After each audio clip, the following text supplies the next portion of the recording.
And Imam Attahawiyyah says, it is necessary for the slave to know that Allah already knows everything that is going to happen in His creation and destined it masterfully and firmly. There is nothing that He has created in either the heavens or the earth that can contradict it or add to it or erase it or change it or decrease it or increase it in any way. So anything that happens in this life has been written, ordained. Allah Azza wa Jal knew about it and wrote it, and it's dry. The pen is dry, so it's going to happen. So that's the difference between the true believer who understands that Aqidah concept, and whatever happens in the life, he is calm. He does not panic because he knows that it is going to happen. Whatever you have done to avoid it happening is going to happen because that Allah Azza wa Jal has ordained it to happen. The Messenger of Allah Sallallahu Alaihi Wasallam said Allah ordained the measures of things 50,000 years before He created the heavens and the earth while His throne was on the water. So everything that happened has been written 50,000 years before the creation of the heavens and the earth. Not before our creation, but before the creation of the heavens and the earth. Allah said, should He not know it? He that created it, and He is the one who understands the finest mysteries and is well acquainted with them. The extremists among the Mu'tazila deny that Allah knew all things from eternity. Why is that? Because they don't want to say that Allah Azza wa Jal is unjust. That's their claim. Their claim to remove injustice from Allah Azza wa Jal, they say that Allah did not know everything or don't know everything except after they happen. And that's part of the Qadriyyah, or those who don't believe that everything has been preordained or everything is written.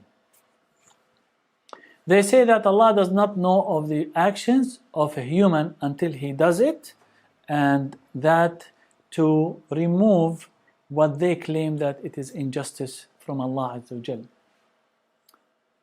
Imam Shafi'i said, debate the Qadriyyah with the concept of knowledge. If they acquiesce in it, you will pull the ground from under their feet. If they deny it, they are infidels. The concept of knowledge. The knowledge of Allah Azza wa Jal. How? So if someone Qadri or extremist Mu'tazili, he will say to you, Allah does not know except for things after they happen. Why they say that? Because they don't want to feel that Allah is forcing things to happen. So He's forcing someone to commit a sin, and then He is putting him accountable for that. For them, this is injustice. For them, justice is that Allah does not know things except after it happens, and so Allah Azza wa Jalla is fair. He will treat based on what the person chose for his life.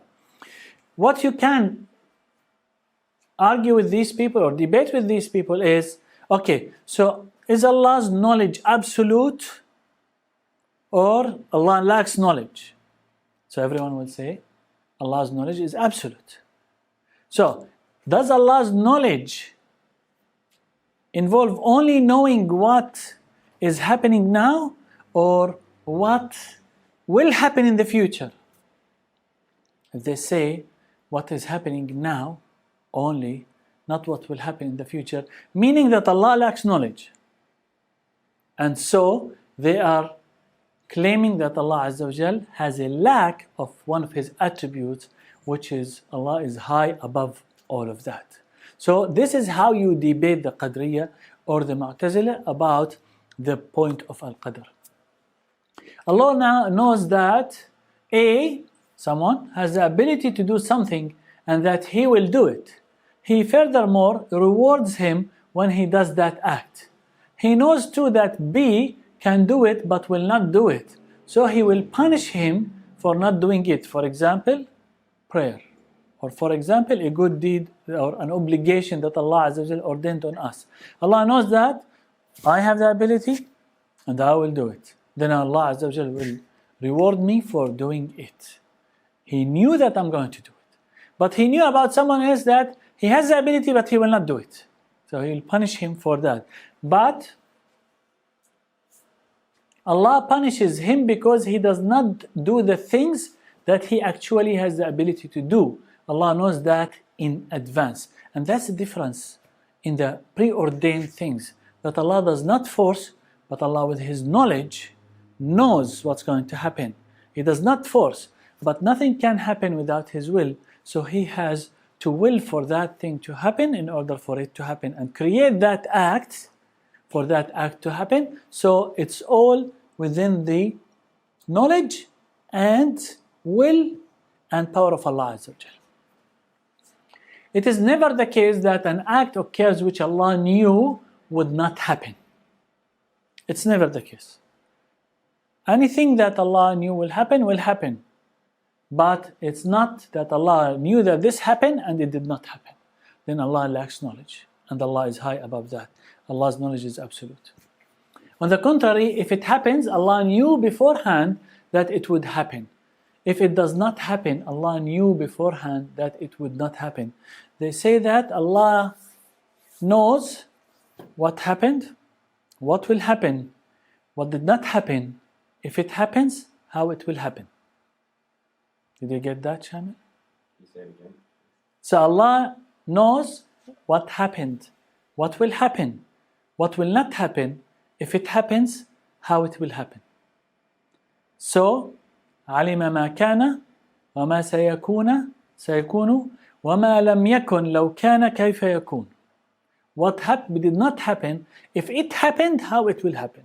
So Allah's knowledge is absolute. There is no lack of knowledge for Allah Azza wa Jalla.